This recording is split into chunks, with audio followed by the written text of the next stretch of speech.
ഏവർക്കും സ്വാഗതം.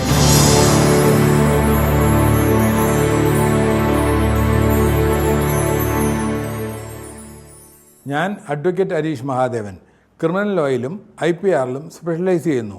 നിയമപരമായ വസ്തുതകൾ ചർച്ച ചെയ്യുന്നതിനും സംശയങ്ങൾ തീർക്കുന്നതിനുമുള്ള ഒരു പ്ലാറ്റ്ഫോമാണ് ഇത്. ഇന്ന് നിയമത്തിലെ ഏറ്റവും ആകർഷകവും തെറ്റിദ്ധരിക്കപ്പെട്ടതുമായ ആശയങ്ങളിൽ ഒന്നാണ് നമ്മൾ ചർച്ച ചെയ്യുന്നത്: സിവിൽ ഡെത്ത്.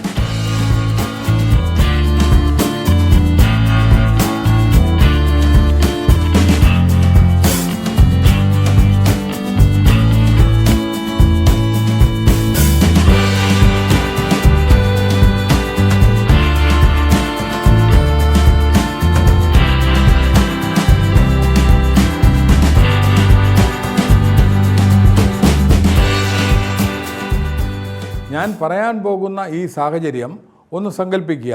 ഒരു ദിവസം രാവിലെ ഒരാൾ വീട്ടിൽ നിന്ന് പോവുകയും ഒരിക്കലും തിരികെ വരാതിരിക്കുകയും ചെയ്യുന്നു. ദിവസങ്ങൾ മാസങ്ങളായി മാറുന്നു, മാസങ്ങൾ വർഷങ്ങളായി മാറുന്നു. കുടുംബം എല്ലായിടത്തും തിരയുന്നു. പോലീസ് അന്വേഷണത്തിൽ ഫലമില്ല, മൃതദേഹമില്ല, മരണ സർട്ടിഫിക്കറ്റില്ല, ജീവൻ്റെ തെളിവുമില്ല. ആ വ്യക്തി ജീവിച്ചിരിപ്പുണ്ടോ മരിച്ചോ? വൈകാരികമായി കുടുംബം അനിശ്ചിതത്വത്തിൽ അകപ്പെട്ടിരിക്കുന്നു. നിയമപരമായി ബാങ്കുകൾ, ഇൻഷുറൻസ് കമ്പനികൾ, സർക്കാർ വകുപ്പുകൾ, കോടതികൾ എന്നിവയ്ക്ക് ഉത്തരം ആവശ്യമാണ്. ഇവിടെയാണ് സിവിൽ മരണം എന്ന സിദ്ധാന്തം പ്രാബല്യത്തിൽ വരുന്നത്. സിവിൽ മരണം ജീവശാസ്ത്രപരമായ മരണമായിരിക്കണമെന്നില്ല. മരണത്തിന് നേരിട്ടുള്ള തെളിവുകളൊന്നുമില്ലെങ്കിലും നിയമം ആത്യന്തികമായി ഉറപ്പ് നൽകണമെന്നത് നിയമപരമായ അംഗീകാരമാണ്. കുടുംബാംഗങ്ങൾ, സ്വത്ത്, അവകാശങ്ങൾ, ഇൻഷുറൻസ് ക്ലെയിമുകൾ, പെൻഷൻ ആനുകൂല്യങ്ങൾ, പിന്തുടർച്ച തർക്കങ്ങൾ എന്നിവ എന്നേക്കുമായി നിലനിർത്താൻ നിയമത്തിന് കഴിയില്ല. അതിനാൽ ഇന്ത്യൻ നിയമപ്രകാരം 7 വർഷമായി ഒരാളെക്കുറിച്ച് ഒരു അറിവും ഇല്ലാതിരുന്നാൽ ആ വ്യക്തിയെ സ്വാഭാവികമായും കോടതി മരിച്ചതായി കണക്കാക്കാം. ഇത് സിവിൽ മരണം അല്ലെങ്കിൽ പ്രസ്യൂംഡ് ഡെത്ത് എന്നറിയപ്പെടുന്നു. 7 വർഷത്തിന് ശേഷം ഒരു വ്യക്തി നിയമത്തിൻ്റെ കണ്ണിൽ മരിച്ചതായി കണക്കാക്കുമെന്ന് പലരും തെറ്റായി വിശ്വസിക്കുന്നു. അത് തെറ്റാണ്. 7 വർഷം കടന്നു പോകുന്നത് തന്നെ മരണ സർട്ടിഫിക്കറ്റ് സൃഷ്ടിക്കുന്നു എന്നതാണ് പൊതുജനങ്ങൾക്കിടയിലെ ഏറ്റവും വലിയ തെറ്റിദ്ധാരണകളിൽ ഒന്ന്. ഒരു കോടതി പ്രഖ്യാപനം സാധാരണയായി ആവശ്യമാണ്. 7 വർഷത്തെ കാലയളവ് ജുഡീഷ്യൽ നടപടികളിൽ ആശ്രയിക്കാവുന്ന ഒരു നിയമപരമായ അനുമാനം സൃഷ്ടിക്കുന്നു. യോഗ്യതയുള്ള ഒരു കോടതി മരിച്ചതായി കരുതുന്ന വ്യക്തിയെ പ്രഖ്യാപിക്കുന്നതുവരെ വിവിധ നിയമപരമായ സങ്കീർണതകൾ തുടരാം. സിവിൽ മരണം പ്രാധാന്യമായിരിക്കുന്നത് എന്തുകൊണ്ടാണെന്ന് നമുക്ക് മനസ്സിലാക്കാം. ഒരു ഭർത്താവ് അപ്രത്യക്ഷനായെന്ന് കരുതുക. ഭാര്യയ്ക്ക് ചില സാമ്പത്തിക ആനുകൂല്യം നേടാൻ കഴിയില്ല. സ്വത്ത് ശരിയായ രീതിയിൽ പാരമ്പര്യമായി ലഭിക്കാൻ കഴിയില്ല. ഇൻഷുറൻസ് ക്ലെയിമുകൾ പരിഹരിക്കപ്പെടാതെ കിടക്കുകയാണ്. ആ വ്യക്തി ജീവിച്ചിരിപ്പുണ്ടെന്ന് സർക്കാർ രേഖകൾ വ്യക്തമാക്കുന്നു. അനിശ്ചിതത്വത്തിൽ ബാങ്ക് അക്കൗണ്ടുകൾ മരവിപ്പിച്ചിരിക്കുകയാണ്. കുടുംബാംഗങ്ങൾക്ക് കടുത്ത വൈകാരികവും സാമ്പത്തികവുമായ ബുദ്ധിമുട്ടുകൾ നേരിടേണ്ടി വന്നേക്കാം. അനന്തമായ അനിശ്ചിതത്വം തന്നെ അനീതിയുടെ ഒരു രൂപമാണെന്ന് നിയമം അംഗീകരിക്കുന്നതിനാൽ സിവിൽ മരണ സിദ്ധാന്തം നിലനിൽക്കുന്നു. ചരിത്രപരമായി ഒരു വ്യക്തി ശാരീരികമായി ജീവിച്ചിരിക്കുന്നിടത്ത് പോലും സിവിൽ മരണം എന്ന ആശയം നിലനിന്നിരുന്നു. പുരാതന നിയമവ്യവസ്ഥകളിൽ നിയമപരമായ പദവിയും പൗരാവകാശങ്ങളും നഷ്ടപ്പെട്ടാൽ ഒരു വ്യക്തിയെ സിവിൽ ഡെഡ് ആയി കണക്കാക്കാം. ആധുനിക ഭരണഘടനാ മൂല്യങ്ങൾ അത്തരം ആശയങ്ങളുടെ പ്രയോഗം കുറച്ചെങ്കിലും സിവിൽ മരണം എന്ന പദം ഉപയോഗിക്കുന്നത് എന്തുകൊണ്ടാണെന്ന് മനസ്സിലാക്കാൻ ചരിത്രപരമായ ആശയം നമ്മെ സഹായിക്കുന്നു. നിയമം ജീവശാസ്ത്രപരമായ നിലനിൽപ്പിനെ മാത്രമല്ല, നിയമപരമായ നിലയെയും അവകാശങ്ങളെയും കുറിച്ച് ബന്ധപ്പെട്ടിരിക്കുന്നു. സിവിൽ മരണം എന്ന ആശയത്തെക്കുറിച്ച് സംസാരിക്കുമ്പോൾ മനസ്സിലാക്കേണ്ട ഒരു കാരണം സിവിൽ മരണം എന്നത് യാഥാർത്ഥ മരണമല്ല എന്നത്. ഒരാളുടെ ഹൃദയം നിലച്ചതുകൊണ്ടോ ശരീരം കണ്ടെത്തിയതുകൊണ്ടോ വൈദ്യശാസ്ത്രപരമായി മരണം സ്ഥിരീകരിച്ചതുകൊണ്ടോ ഉണ്ടാകുന്ന അവസ്ഥയല്ല ഇത്. മറിച്ച് ഒരാളെക്കുറിച്ച് വളരെ കാലമായി യാതൊരു വിവരവും ലഭിക്കാത്തപ്പോൾ നിയമം സൃഷ്ടിക്കുന്ന നിയമപരമായ നിഗമനമാണ്. ഇവിടെയാണ് യഥാർത്ഥ മരണവും സിവിൽ മരണവും തമ്മിലുള്ള ഏറ്റവും വലിയ വ്യത്യാസം. യഥാർത്ഥത്തിൽ മരണത്തിൻ്റെ വസ്തുത വ്യക്തമാണ്. മൃതദേഹം ഉണ്ടാകാം, പോസ്റ്റ്മോർട്ടം റിപ്പോർട്ട് ഉണ്ടാകാം, ഡോക്ടർ മരണ സർട്ടിഫിക്കറ്റ് നൽകും. മരണം ഒരു വസ്തുതയാണ്. എന്നാൽ സിവിൽ മരണത്തിൽ മരണം ഒരു അനുമാനമാണ്. വ്യക്തി ജീവിച്ചിരിപ്പുണ്ടോ ഇല്ലയോ എന്ന് ആർക്കും ഉറപ്പില്ല. മൃതദേഹമില്ല, മരണത്തിന് നേരിട്ടുള്ള തെളിവുകളില്ല. പക്ഷേ നിയമപരമായ കാര്യങ്ങൾ എന്നേക്കുമായി തീർപ്പാകാതെ കിടക്കാൻ കഴിയാത്തതിനാൽ കോടതി ഒരു ഘട്ടത്തിൽ ആ വ്യക്തിയെ മരിച്ചതായി കണക്കാക്കുന്നു. അതുകൊണ്ടാണ് സിവിൽ മരണം എന്ന ആശയം നിയമത്തിൽ അത്ര പ്രാധാന്യമാകുന്നത്.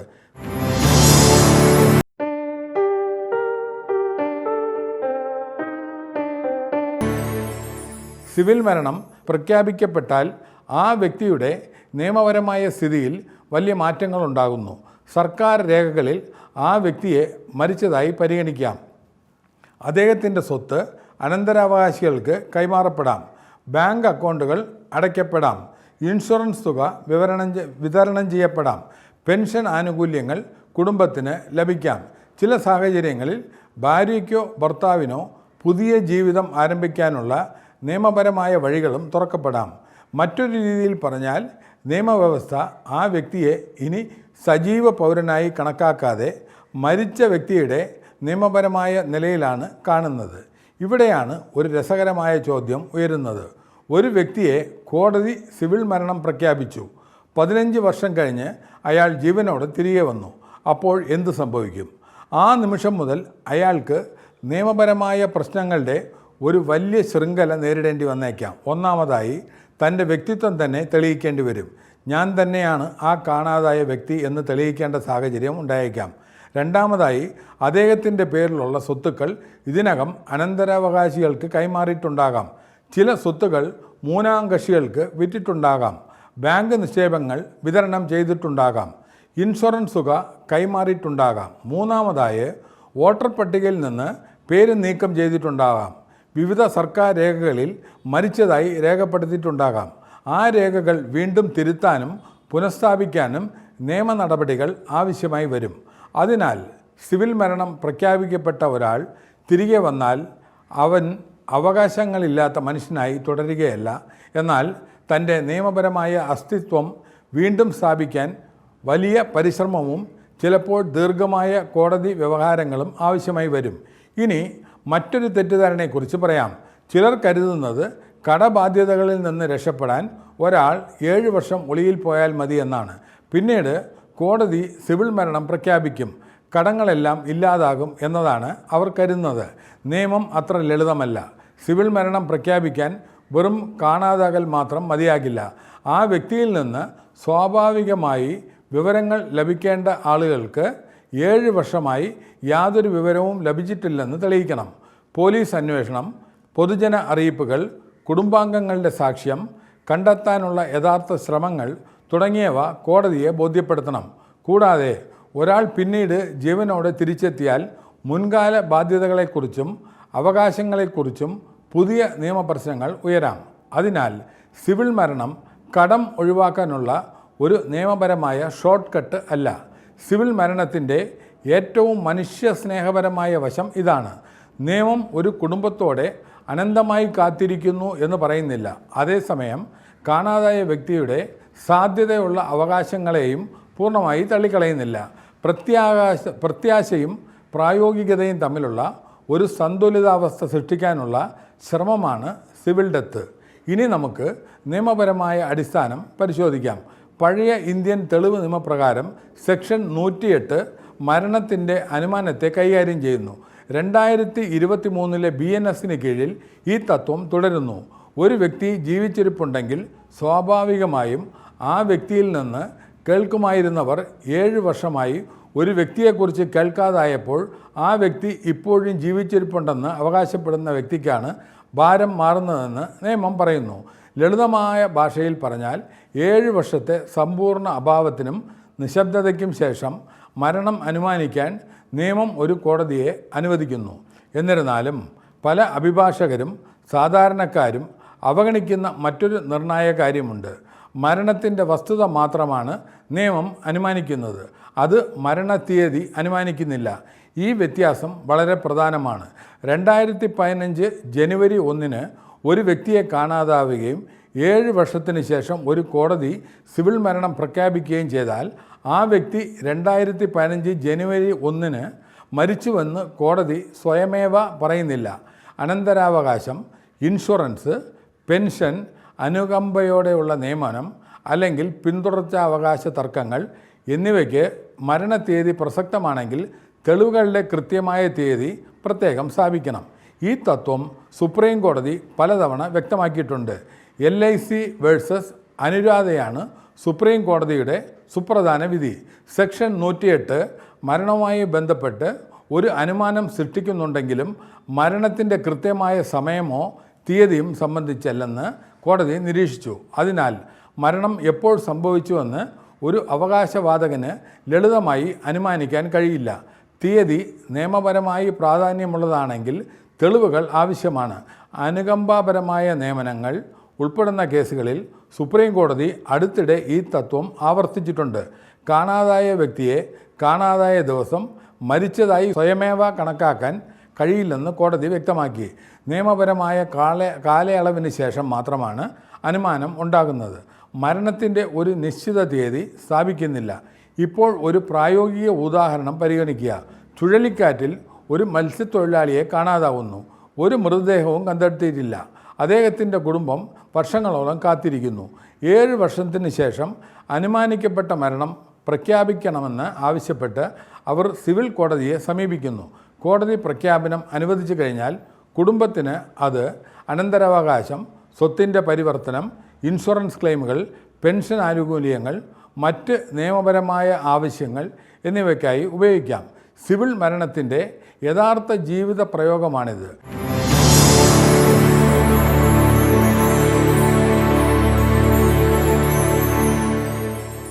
മറ്റൊരു ഉദാഹരണം, മാനസികാരോഗ്യം മൂലം ഒരു വ്യക്തി വീട് വിട്ട് അപ്രത്യക്ഷനാകുന്നു. പോലീസ് അന്വേഷണങ്ങളിലും പൊതു അറിയിപ്പുകളിലും ഉണ്ടായിരുന്നിട്ടും 7 വർഷത്തിലേറെയായി ആരും അദ്ദേഹത്തിൽ നിന്നും കേൾക്കുന്നില്ല. ഒടുവിൽ നിയമപരമായ കാര്യങ്ങൾ തീർപ്പാക്കാൻ കുടുംബം സിവിൽ മരണം പ്രഖ്യാപിക്കാൻ ശ്രമിച്ചേക്കാം. വീണ്ടും വ്യക്തിയുടെ മനുഷ്യത്വത്തെ നിഷേധിക്കുകയല്ല, മറിച്ച് നിയമപരമായ ഉറപ്പ് നൽകുക എന്നതാണ് ഉദ്ദേശം. ഇപ്പോൾ ഏറ്റവും രസകരമായ ചോദ്യം വരുന്നു. മരിച്ചതായി പ്രഖ്യാപിക്കപ്പെട്ട ഒരാൾ ജീവനോടെ മടങ്ങിയെത്തിയാൽ എന്തു സംഭവിക്കും? അത്തരമൊരു വ്യക്തിക്ക് അവകാശങ്ങളില്ലെന്നും എന്നേക്കുമായി മരിച്ചതായി കണക്കാക്കപ്പെടുമെന്നും പലരും അനുമാനിക്കുന്നു. അത് തീർത്തും തെറ്റാണ്. വ്യക്തി മടങ്ങിയെത്തിയാൽ സിവിൽ മരണ പ്രഖ്യാപനത്തെ ചോദ്യം ചെയ്യുകയും മാറ്റിവെക്കുകയും ചെയ്യാം. ജീവിച്ചിരിക്കുന്ന ഒരു വ്യക്തി എന്ന നിലയിൽ വ്യക്തിക്ക് നിയമപരമായ അംഗീകാരം ലഭിക്കുന്നു. എന്നിരുന്നാലും പ്രായോഗിക സങ്കീർണതകൾ ഉണ്ടാകാം. സ്വത്ത് ഇതിനകം പാരമ്പര്യമായി ലഭിക്കുകയും കൈമാറ്റം ചെയ്യപ്പെടുകയും ചെയ്തിരിക്കാം. ഇൻഷുറൻസ് പണം നൽകിയിരിക്കാം. സർക്കാർ രേഖകൾ മാറ്റപ്പെട്ടിരിക്കാം. വൈവാഹിക പ്രശ്നങ്ങൾ സങ്കീർണമായേക്കാം. കോടതിയുടെ പ്രഖ്യാപനത്തിൻ്റെ അടിസ്ഥാനത്തിൽ പ്രവർത്തിച്ച നിരപരാധികളായ മൂന്നാം കക്ഷികളെ സംരക്ഷിക്കുമ്പോൾ അവകാശങ്ങൾ എങ്ങനെ പുനഃസ്ഥാപിക്കാമെന്ന് കോടതികൾ തീരുമാനിക്കേണ്ടതുണ്ട്. ഒരു വ്യക്തി 15 വർഷത്തിന് ശേഷം മടങ്ങിയെത്തുകയും തൻ്റെ സ്വത്ത് അനന്തരാവകാശികൾക്ക് വിതരണം ചെയ്തതായി കണ്ടെത്തുകയും ചെയ്യുന്നുവെന്ന് കരുതുക. അവന് എല്ലാം ഉടൻ വീണ്ടെടുക്കാൻ കഴിയുമോ? ഉത്തരം: വസ്തുതകൾ, കൈമാറ്റം, സത്യസന്ധരായ വാങ്ങുന്നവരുടെ അവകാശങ്ങൾ, കോടതിയുടെ പാസാക്കിയ ഉത്തരവുകൾ എന്നിവയെ ആശ്രയിച്ചിരിക്കുന്നു. സങ്കീർണമായ വ്യവഹാരങ്ങൾ തുറന്നേക്കാം. അനുമാനിക്കപ്പെടുന്ന മരണം പ്രഖ്യാപിക്കുകയും ജീവിതം പുനർനിർമ്മിക്കുകയും ചെയ്തതിന് ശേഷം ഒരു പങ്കാളിക്ക് നിയമപരമായ ആശ്വാസം ലഭിച്ചുവെന്ന് കരുതുക. കാണാതായ പങ്കാളി പെട്ടെന്ന് മടങ്ങിയെത്തിയാൽ വൈവാഹിക നില, പിന്തുടർച്ചാവകാശം, കുടുംബ ബന്ധങ്ങൾ എന്നിവ ഉൾപ്പെടുന്ന ബുദ്ധിമുട്ടുള്ള നിയമപരമായ ചോദ്യങ്ങൾ ഉയർന്നു വരുന്നു. സിവിൽ മരണ കേസുകൾ നിയമത്തിലെ ഏറ്റവും വൈകാരികമായി വെല്ലുവിളിക്കുന്ന കാര്യങ്ങളിൽ ഒന്നായിരിക്കുന്നത് എന്തുകൊണ്ടാണെന്ന് ഈ സാഹചര്യങ്ങൾ തെളിയിക്കുന്നു. ഒരാൾ മരിച്ചതായി പോലീസിന് പ്രഖ്യാപിക്കാം എന്നതാണ് മറ്റൊരു തെറ്റിദ്ധാരണ. അവർക്കതിന് കഴിയില്ല. ഒരു വ്യക്തിയെ കാണാതായി പോലീസ് അന്വേഷിക്കുകയും റിപ്പോർട്ട് ചെയ്യുകയും ചെയ്തേക്കാം. എന്നാൽ അനുമാനിക്കപ്പെടുന്ന മരണത്തിൻ്റെ നിയമപരമായ പ്രഖ്യാപനത്തിന് സാധാരണയായി ജുഡീഷ്യൽ ഇടപെടൽ അത്യാവശ്യമാണ്. അതുപോലെ ഒരു വ്യക്തിയെ 7 വർഷമായി കാണാതായതിനാൽ ഒരു രജിസ്ട്രാറിന് മരണ സർട്ടിഫിക്കറ്റ് നൽകാൻ കഴിയില്ല. നിയമപരമായ നടപടിക്രമങ്ങൾ പാലിക്കണം. ആവശ്യമായ തെളിവുകളും പൊതുജനങ്ങൾ മനസ്സിലാക്കണം. കാണാതായ വ്യക്തിയുടെ പരാതികൾ, പോലീസ് റിപ്പോർട്ടുകൾ, പത്രപ്രസിദ്ധീകരണങ്ങൾ, സാക്ഷിമൊഴികൾ, കുടുംബസാക്ഷ്യം, വ്യക്തിയെ കണ്ടെത്താൻ യഥാർത്ഥ ശ്രമങ്ങൾ നടത്തിയതിൻ്റെ തെളിവ് എന്നിവ കോടതികൾ സാധാരണയായി പ്രതീക്ഷിക്കുന്നു. അഭാവം യാഥാർത്ഥ്യവും വിശദീകരിക്കപ്പെടാത്തതുമാണെന്ന് കോടതിക്ക് ബോധ്യപ്പെടണം. നമുക്ക് ഇപ്പോൾ സിവിൽ മരണത്തിൻ്റെ മാനുഷിക വശം ചർച്ച ചെയ്യാം. നിയമം പലപ്പോഴും സാങ്കേതികമായി തോന്നാമെങ്കിലും ഓരോ സിവിൽ മരണത്തിനും പിന്നിൽ അനിശ്ചിതത്വത്തിൽ ജീവിക്കുന്ന ഒരു കുടുംബമാണ്. കാത്തിരിക്കുന്ന ഭാര്യ, ഉത്തരങ്ങളില്ലാതെ വളരുന്ന കുട്ടികൾ, എന്താണ് സംഭവിച്ചതെന്ന് ഒരിക്കലും അറിയാത്ത മാതാപിതാക്കൾ. സിവിൽ മരണം ഒരു നിയമപരമായ സിദ്ധാന്തം മാത്രമല്ല, പ്രത്യാശയും പ്രായോഗികതയും സന്തുലിതമാക്കിയുള്ള സമൂഹത്തിൻ്റെ ശ്രമമാണിത്. ഒരു കുടുംബത്തെ ജീവിതത്തിനും മരണത്തിനും ഇടയിൽ എന്നേക്കുമായി കുടുങ്ങി നിൽക്കാൻ നിയമത്തിന് കഴിയില്ല.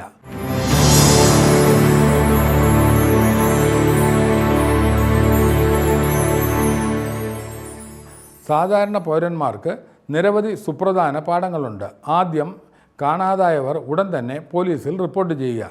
രണ്ടാമതായി, എല്ലാ രേഖകളും ആശയവിനിമയങ്ങളും സൂക്ഷിക്കുക. മൂന്നാമതായി, ആ വ്യക്തിയെ കണ്ടെത്താനുള്ള ശ്രമങ്ങൾ തുടരുക.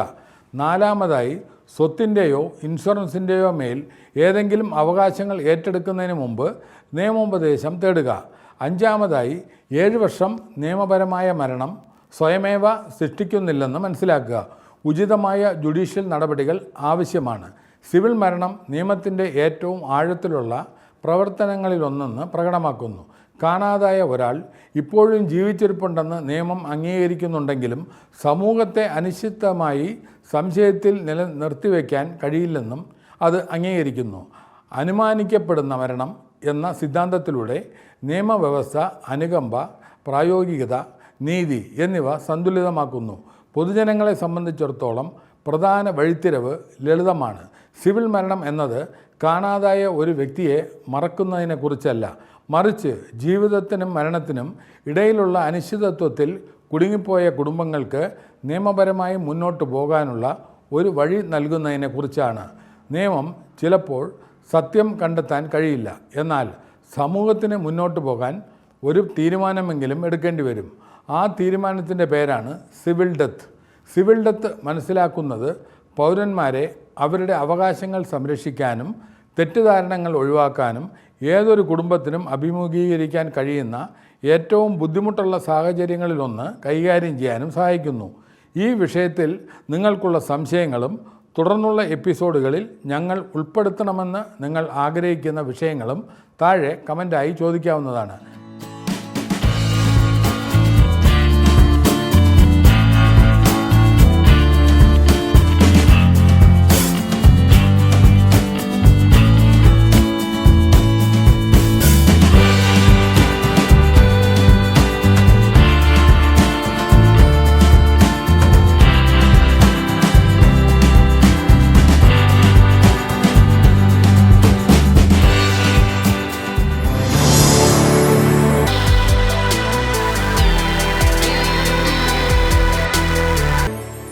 കഴിഞ്ഞ എപ്പിസോഡിൽ ലഭിച്ച സപ്പോർട്ടിന് നന്ദി. നമസ്കാരം.